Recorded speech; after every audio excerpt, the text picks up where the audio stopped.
चलिए आज हम पढ़ेंगे complete square and cube mensuration में आता है हमारा। ठीक है, अब इसमें फॉर्मूला क्या होता है। सबसे पहले आता है एरिया ए स्क्वायर की बात कर रहे हैं अभी हम। Perimeter 4a, diagonal √2a, number of diagonal n(n-3/2). यही फॉर्मूला पूछा जाता है, इसके अलावा कुछ नहीं। ठीक, सबसे पहले अब स्क्वायर है क्या। स्क्वायर वो होता है जिसकी चारों साइड बराबर हो। ठीक, चारों साइड जिसकी बराबर हो। अब ये यही एक स्क्वायर हो तो, और यहाँ पे याद रखना, यहाँ पे 90 डिग्री बनाता है हमेशा। अगर मैं डायगोनल खींच दूँ, यहाँ से यहाँ जोड़ दूँ, यहाँ से यहाँ जोड़ दूँ, तो ये यहाँ भी 90 डिग्री बनाएगा, बीच में भी 90 डिग्री, 90 डिग्री, 90 डिग्री, मतलब दोनों डिग्री जहाँ पे काट रही है डायगोनल वहाँ पे 90 डिग्री बनाएगा। तो मतलब चारों तरफ से हर जगह से 90 डिग्री बनाएगा। सबसे पहली प्रॉपर्टी तो ये होगी, नोट डाउन करते चलिएगा। सबसे पहले प्रॉपर्टी होगी कि भाई क्या होगा कि 90 डिग्री कोने में बनाएगा, और दो डायगोनल जब काटेंगे तो वहाँ भी 90 डिग्री बना रहा होगा। ठीक, अब जब भी 90 डिग्री बना रहा है तो ये देखिए, ये वाला ट्रायंगल जो है, ये जो ट्रायंगल है ये क्या है, राइट एंगल ट्रायंगल हो जाएगा। ठीक है, इस तरह से ये प्रॉपर्टी होगी। और एक दूसरी प्रॉपर्टी होगी कि ये जो दोनों डायगोनल है ना, वो हमेशा बराबर होंगे और एक दूसरे को बराबर हिस्सों में काटेंगे। ठीक है, मतलब यहाँ से यहाँ काट रहा है तो ये इक्वल टू ये इक्वल टू ये होगा, दूसरी प्रॉपर्टी। ठीक, ये तो हो गए। अब आगे बात करते हैं। अब एरिया है क्या, ये देखिए, ये साइड ए है तो ये भी ए होगा, ये भी ए होगा, ये भी ए होगा, क्योंकि चारों साइड इक्वल होती है। ठीक है, अब क्या करते हैं, हमें ये वाली साइड लेनी है और ये वाली साइड लेनी है। इन दोनों को अगर इनटू कर देते हैं तो यही हो जाता है ए स्क्वायर एरिया। बात समझ में आ गई, एरिया समझ में आ गया।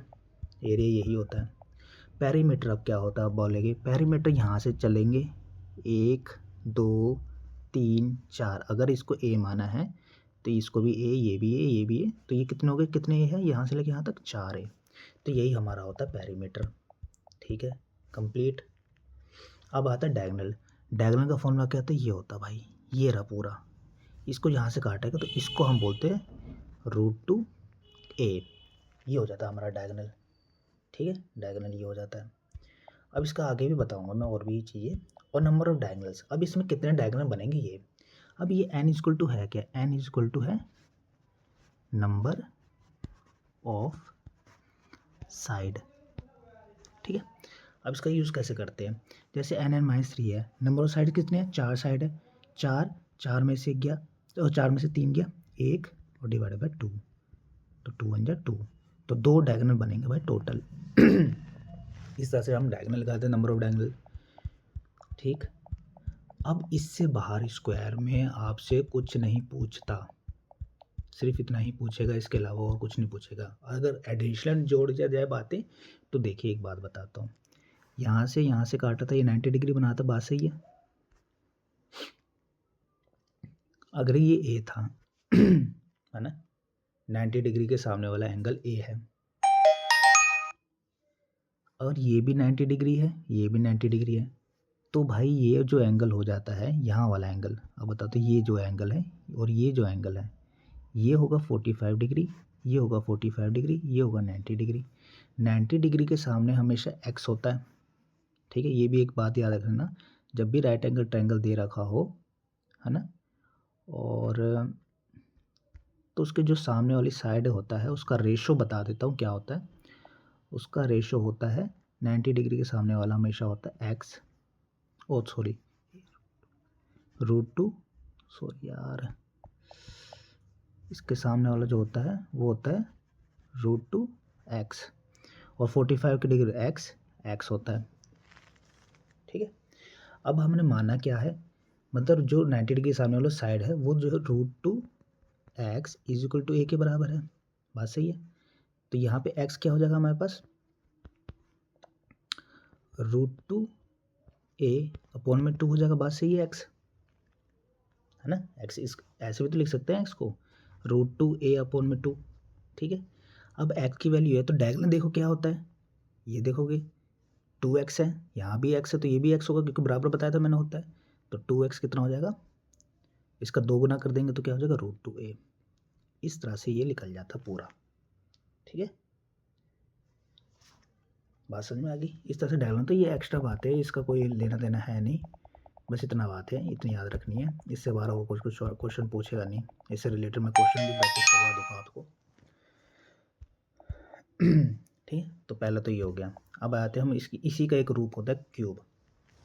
अब क्यूब का क्या है भाई, हमसे पूछा जाता है total surface area 6a², curve surface area 4a², फिर पूछा था डायगोनल √3a और वॉल्यूम a³। ठीक है, अब ये सब है क्या, अब इसके भी ऊपर बात कर लेंगे अच्छे से, बिल्कुल मज़ा आ जाएगा आपको पढ़ने में। एक बार पढ़िए तो हमसे, हम शॉर्ट कैसे करवाएंगे हम बताएंगे ना। चलो आ जाइए बात करते हैं। वॉल्यूम का एक बेसिक फॉर्मूला बता दो, सबसे पहले वॉल्यूम से शुरू करते हैं। वॉल्यूम का एक बेसिक फॉर्मूला बता दो, बेस का एरिया इनटू हाइट, मतलब बेस एरिया इनटू हाइट। ये जनरल फॉर्मूला है, याद रखना, हर जगह काम आएगा। बस वॉल्यूम क्या होता है, बेस एरिया इनटू हाइट। अब इस पर बात करेंगे अब कि कैसे क्या होता है।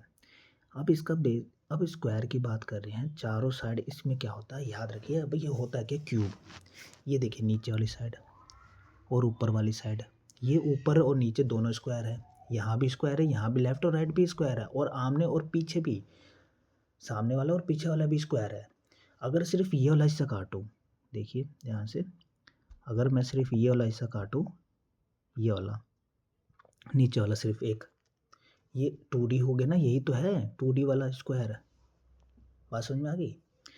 तो इस, अब सरफेस होता क्या है, मतलब इस पे सरफेस कितने हैं, सरफेस मतलब जिसको हम टच कर सकते हैं। अपनी रूम को देखो, ऊपर देखो एक सरफेस, नीचे देखो एक सरफेस, लेफ्ट और राइट देखो एक सरफेस, आमने सामने देखो एक सरफेस। तो टोटल कितने सरफेस हो गए, 6 हो गया। और एक सरफेस मतलब एक स्क्वायर का एरिया क्या था, a² याद था हमें। एक सरफेस का क्या था, एक स्क्वायर का फॉर्मूला क्या था एरिया का, a²। तो इस तरह से हमारे पास क्या बन गया 6, क्योंकि 6 सरफेस है, 6 है स्क्वायर। अब कर्व सरफेस है क्या क्या होता है, कर्व सरफेस एरिया वो होता है, ऊपर और नीचे को छोड़ दो, जो आपके लेफ्ट टू राइट घुमाओगे तो कितने दीवारें हैं, 4 दीवारें। तो एक दीवार की एरिया क्या है, a², तो इसलिए हो गया 4a²। याद हो गया। इसका डायगोनल बस याद कर लो √3 होता है, उसका 2 है तो उसका √3 है। ठीक है, अब वॉल्यूम मैंने बताया था बेस एरिया इंटू हाइट।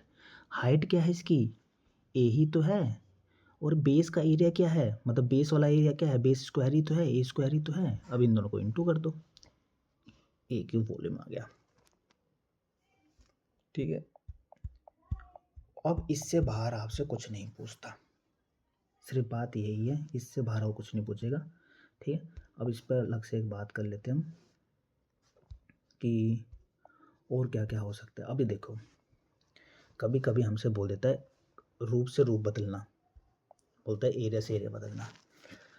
पहले 2D की बात कर लेते हैं। 2D में क्या है, एक स्क्वायर है मान लो। ठीक है, अब इससे बोलता है कि एक सर्कल बना दिया है। ठीक है, इसी स्क्वायर से ये सर्कल बना दिया है। ठीक है, सर्कल बाद में बता दूंगा सर्कल का एरिया क्या होता है क्या नहीं होता। अब इसको बदलना क्या है, अब 2D में हम कैसे बदल सकते हैं यार, 2D से सर्कल में क्या बदलता है, ये तो बदलता है, यही तो हमारा, मान लो ये धागा है जो कि स्क्वायर के रूप में है, इसी तो हम सर्कल बनाएंगे। तो ये जो है धागा की लंबाई कितनी होगी 4a, और इस सर्कल की ये जो होता है ये पेरीमीटर ही होता है, मतलब सर्कल 2πr, ये दोनों बराबर होते हैं। तो हमसे ये बोल देगा कि साइड हमें गिवन है, मान लो 4 है, स्क्वायर की एक साइड है 4, तो बोल देगा कि भाई रेडियस बता दो क्या हो जाएगा सर्कल का। तो यहाँ पे पुट कर दो 4 × 4 = 2 × 22 अपॉन में 7 इंटू में r। ठीक है, तो अब ये क्या बन गया, अब ये बन गया क्या, ये गया 2 से 4 और ये 2 गया 11 से, तो 7 × 28 अपॉन में 11 हो जाएगा रेडियस।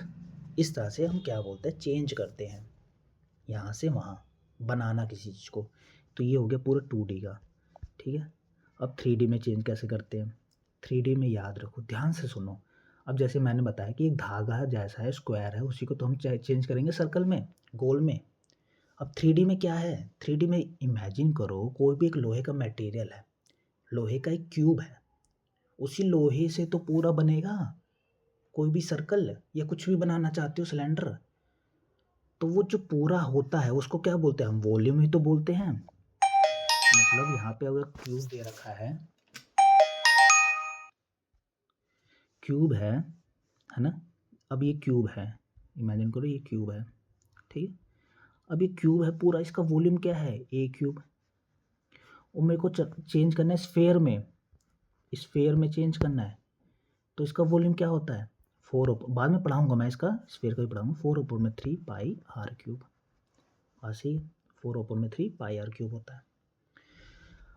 तो अब समझ में आ गया, मतलब ए क्यूब मतलब जो इसका वॉल्यूम होगा, इसी के वॉल्यूम मतलब इसी के मटेरियल से पूरा, यही मटेरियल तो स्फेयर बनेगा, इसलिए ये दोनों बराबर हो जाएंगे। तो इस तरह बोलते हैं चेंज करना, ठीक है, इसी को बोलते हैं चेंज करना। अब इसमें मान लो आपको गिवन दे दिया कि भाई इस क्यूब का एक साइड दे रखा मान लो 8, तो अब बता दो वॉल्यूम रेडियस कितना हो जाएगा, तो 8 है, तो 8 into 8 into 8 is equal to 4/3 pi r cube. ऐसा क्वेश्चन देगा जो कट जाए, जो ऐसा नहीं देगा कि नहीं कटेगा, ठीक है। तो ये मैंने बना रहा हूँ बस ऐसे ही समझाने के लिए, ठीक है। तो ये चेंज करना भी सिखा रहा हूँ मैं।